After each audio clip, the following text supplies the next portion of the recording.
Well, coming up on today's show, a Porsche Taycan update. Good news for those in Europe who have a fix for the Nissan Leaf rapidgate. In North America, though, not so fast. And of course, your answers to this week's question of the week, plus we'll set a brand new question at the end of the show for you to get involved with. Good morning, good afternoon, good evening, wherever you are in the world. Hopefully you're having a lovely weekend if you are listening to this on the day it's published, Sunday 27th of January. It's Martyn here. I've been through every EV story I can find over the weekend, the ones that I think you need to know about. Thank you as always to myev.com for helping make this show. So, you fancy buying yourself an EV sometime in 2019? Maybe you're EV curious, or maybe you're trading up. Check out myev.com, the world's first free marketplace for buying and selling EVs. In a new article today, we will kick off with some details of the Porsche Taycan, or Taycan. On InsideEVs, they say the Taycan's going to be equipped with a 90 kilowatt-hour battery pack, but a 22 kilowatt onboard charger. If you're new to the podcast, by the way, if you're EV curious and you've got your kilowatt hours and your kilowatts all over kerfuffle, kilowatt hours is how you measure energy storage, let's say that. It's the size of your battery. 90 kilowatt hours is pretty much one of the biggest EV batteries out there, just a whisker under the biggest of Tesla's batteries. But of course, the bigger your battery, the heavier your car, the more you've got to carry it around.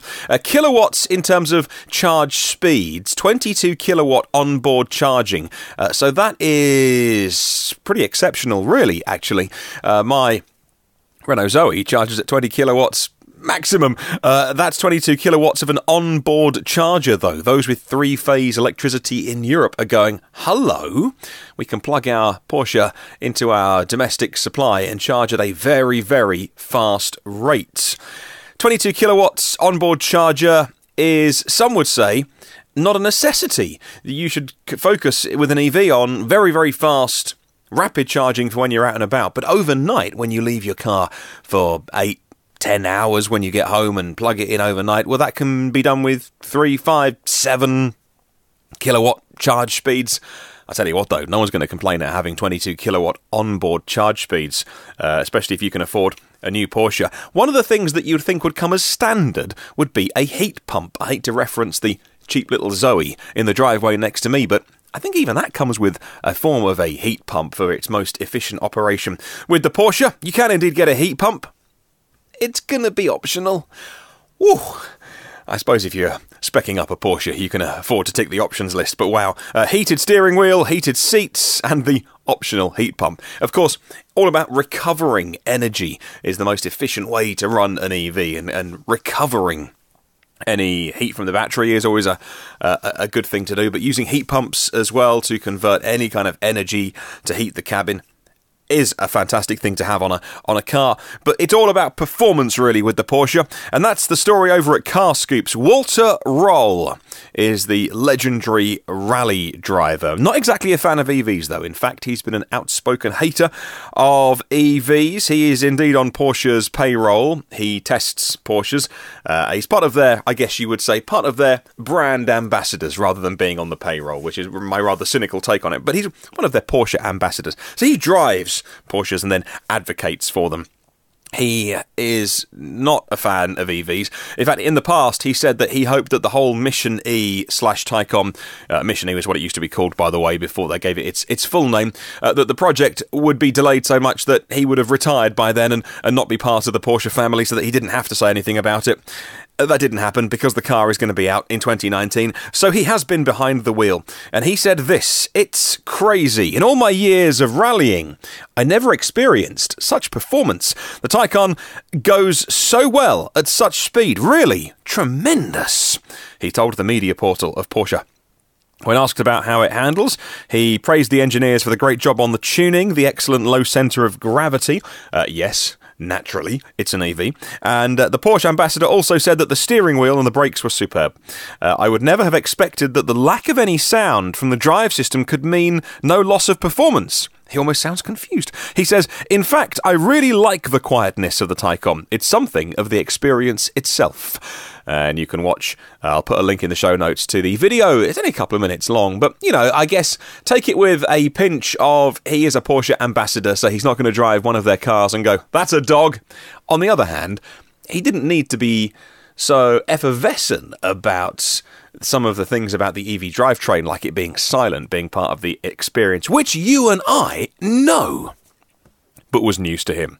Hey, let's move on to Nissan and the Nissan Leaf. The 2018 Nissan Leaf, the 40 kilowatt-hour car. rapidgate was pretty much all wrapped up a couple of weeks ago when they announced a software update on the cars. Anything made between December 8th, 17 and May the 9th, 18 had the old BMS, the old software that was too restrictive at for temperatures. So it was trying to protect the battery more than it needed to. So you would do a long journey and do a rapid charge, then do another 90 or 100 miles or so, stop off at the service station for a comfort break and a coffee, plug your car in, and it'd be charging at 10, 11, 12, 20, if you're lucky, kilowatts, which is frustratingly slow when your car is advertised at 50.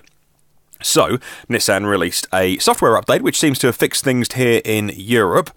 MartynInsideEVs.com says, according to a story that he saw from Gary Lieber of Clean Fleet Report, things aren't so solved in North America. In the US, specifically, they aren't going to get the software fix that is available for Europe. Attempts to find out how Leaf owners can get the fix done came to no fruition. Jeff Wandel, who is Nissan's PR in Franklin, clarified that there is none available, no software available, because no customers had reported the problem.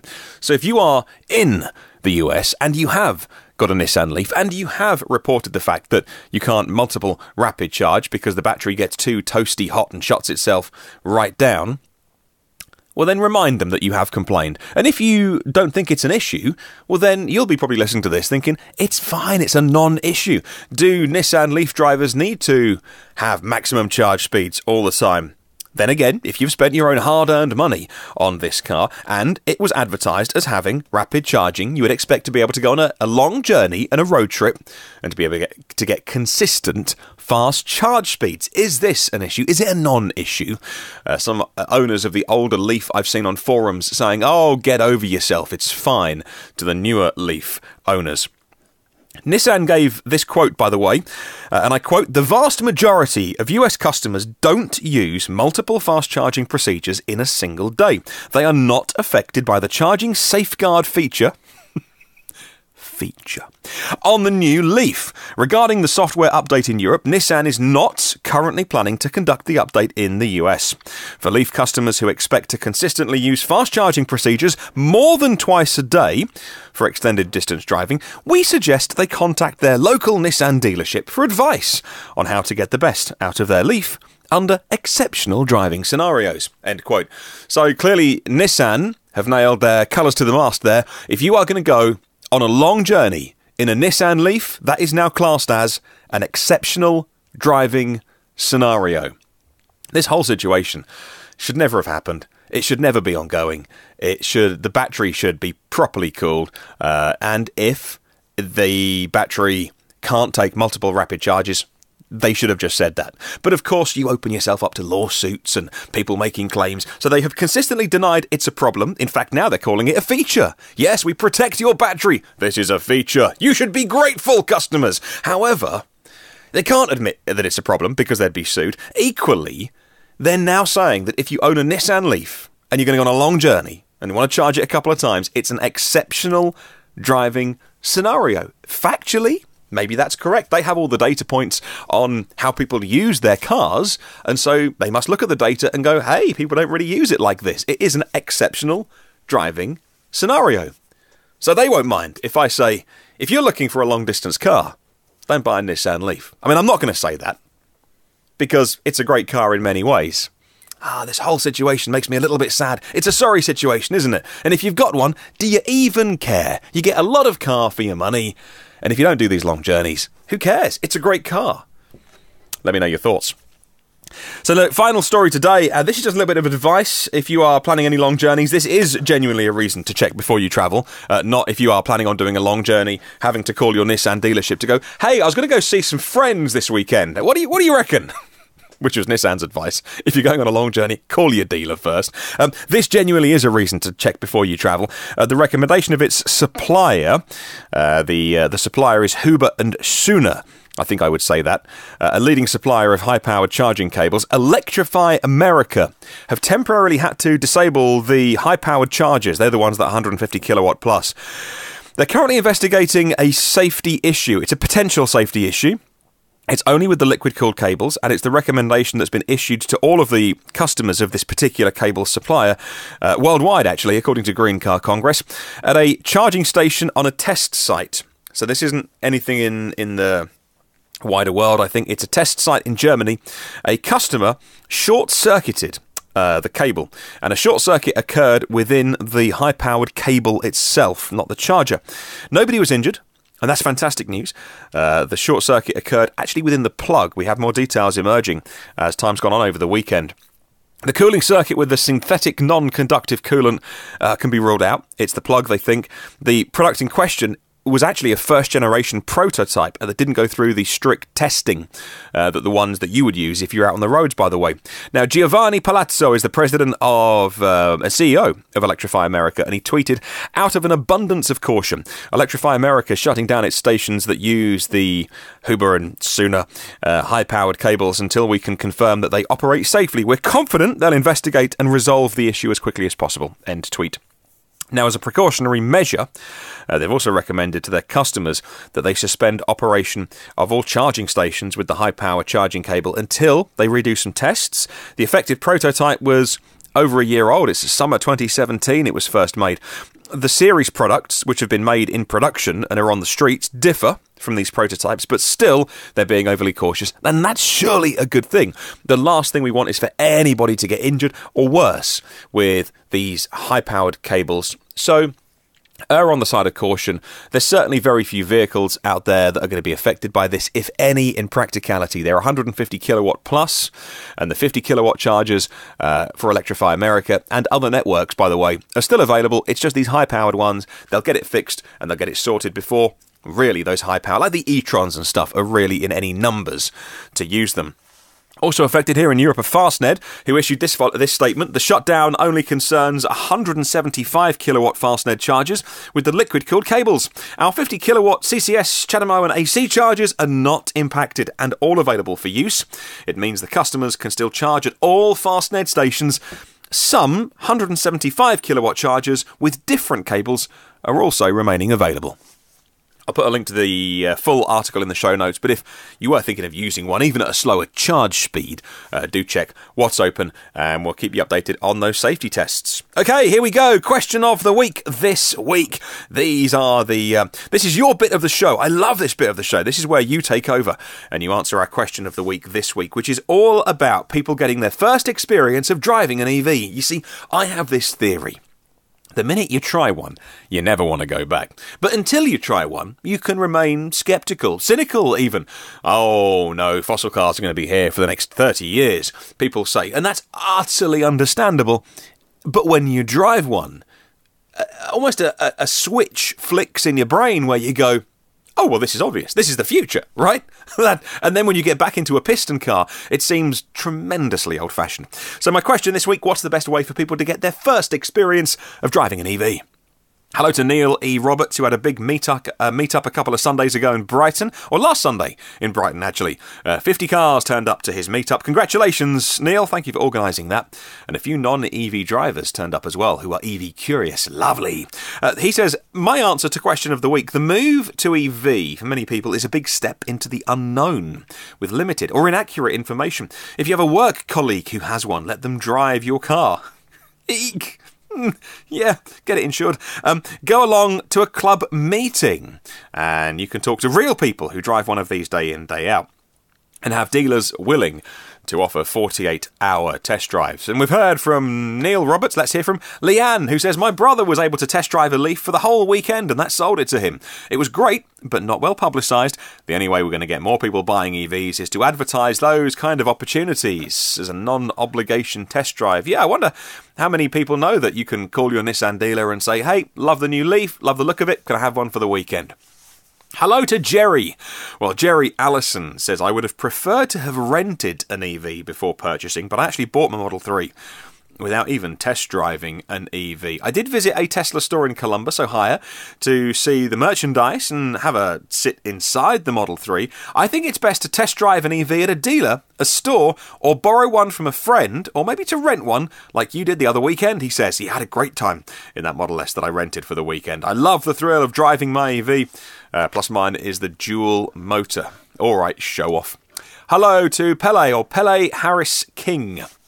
Emailed me to hello@evnewsdaily.com. I live in Copenhagen. My romance with EVs began with BMW's car-sharing service, Drive Now. I've rented countless BMW i3s and experienced all the plus sides of electric motoring, the instant torque, the smooth, silent experience, and the gamification of driving. So that's a good way of getting a taste of an EV. Oh, hey, quick digression. I saw outside my work in London that one of the new e-Golfs with a company called Zipcar, car sharing, was now available. So I wasn't a member of Zipcar. Hey, I've joined up. I'm waiting for my membership card to arrive in the post. When I've got that, I'll make a little video for you so you can see what it's like here in London with hiring electric cars. You pay by the minute. You hold your card, your membership card, against the windscreen. There's a little reader on the inside, which is what unlocks the doors.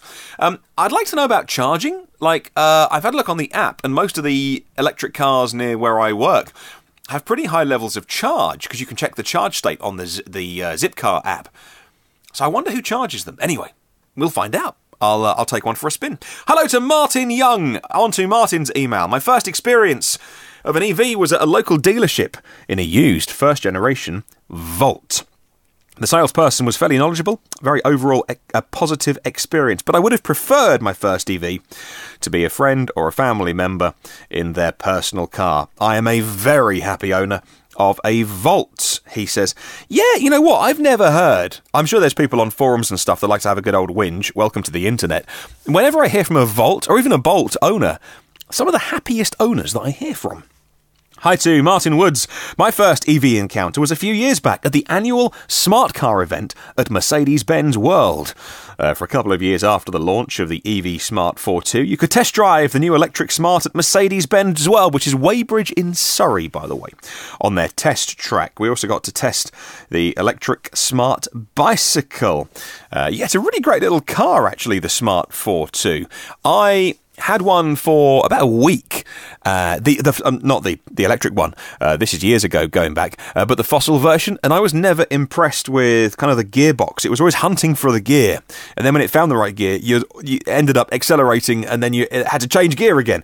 I could never get the hang of it. It seemed like it was like a motorcycle gearbox that was in it. Anyway, the EV, the version they say, the electric version is much, much better. Right, 5 more emails to read today. Adam Gebbett from E-Tripping says, my first experience of driving an EV was a test drive at the Grand Design Show here in London. It was the launch of the Renault Zoe. The experience was an eye-opener to how good these cars really can be. It'd be great to carry out test drives away from a dealership, delivered by enthusiasts at trade shows or even experience centres. Maybe even sponsored by energy providers, he says. What's important to him is a non-pressurised test drive. I know what you mean. The last thing you want is someone sitting in the back seat, just watching every, bit of you driving. You either want a dealer car for a weekend, or you want like an experience centre. Take it out for a day or a weekend or an hour, but on your own, and no hard sell, right? Thank you very much to everyone who's sent in their answers, like Martin with a Y. Martin Dews, the only non-EV owners, the only for non-EV owners, he says, to experience an EV is a multi-day test. I think it means the only way. The drive experience is so different. Half hour just isn't enough. I agree with you, Martin. Hello to Duke1, who left me a message on my YouTube to say, ordering an Uber or Lyft that is electric would be the best way. I had a quick look. I got an Uber this week, and I had a quick look around the app to make sure that I've not done anything stupid, but you still can't, in London at least, specify EV only. But maybe I was being daft. Maybe the option is in there. I'd love it to be. Hello to Glenn Mason, says, question of the week. I was happy with my first experience of driving an EV. It was when, after pre-ordering his Kona, he said, I discovered the EV Experience Centre in Milton Keynes. It was exactly what I wanted, he said. Extremely well-educated staff who didn't sell me the car, had a good selection of vehicles. I hired a Leaf for 4 days at a very good price. And he loves these experience centre type places. Seems to be getting a lot of love for those, actually. We could do with more of those, I imagine, actually, around the world, staffed with places that aren't selling you a car, just experiencing EV. And finally, hello to Brian, who says, maybe it's impractical, but providing EVs as loaner cars for those piston cars that go into the repair shop would be a good introduction to EVs. Prior to taking the plunge and buying a Leaf, he says, I would have been reticent to rent one just to commute with, yet an EV wouldn't be suitable for any other reason that you'd rent a car for. I know what you mean. If you're doing a long-distance road trip or something with the family, you need to get some suitcases and you own a smaller car, you'd rent normally a gas car. So thank you very much to everyone who took part in this week's Question of the Week. I really do appreciate your input to the show and your bit of the show every Sunday. Let's hit a brand new question. Are you ready to send me your answer to this? Have a little think, get your thinking caps on, grab yourself a coffee, have a think about it, and then let me know your thoughts. Thanks to myev.com, as always, for setting Question of the Week. Is this: what new car announcement do you think would do the most for EV publicity in 2019? Would it be a 250 mile an hour EV hypercar? Would it be a go-anywhere truck? Would it be a truly affordable small family car? What kind of car could be announced in 2019 that you think would get so much publicity it would convert more people to EVs? What kind of car announcement is needed? I mean, we've got all of them, but what's most effective? You know, I love reading about those EV hypercars, even though I'm never going to buy one.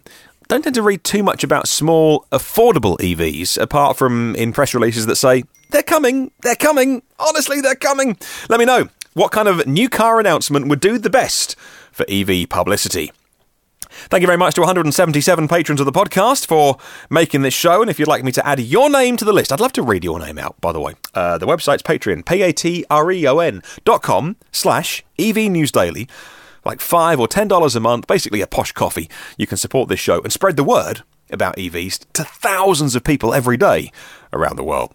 There are 369 previous episodes online now for you to download for free. There's a little search box on my website, evnewsdaily.com, if you're into a certain car, you're researching a certain technology, or maybe you're just curious about a certain brand. That search box is super smart, by the way, so any of the 369 podcasts that have featured that whatever you're looking for, and I do really comprehensive show notes as well, it should index it and find it. I thought I'd mention that because I rarely do. And also, you know what, if you could do one thing this weekend, or maybe during the week, share the podcast with at least one person who you think would get something out of it. I would love you know, if everyone who listens to this show just shared the podcast somewhere and was like, hey, if you're interested, there's this guy who does a podcast from England, and, you know, say nice things or bad things, whatever, but I'd love you to share it. That means so much to me.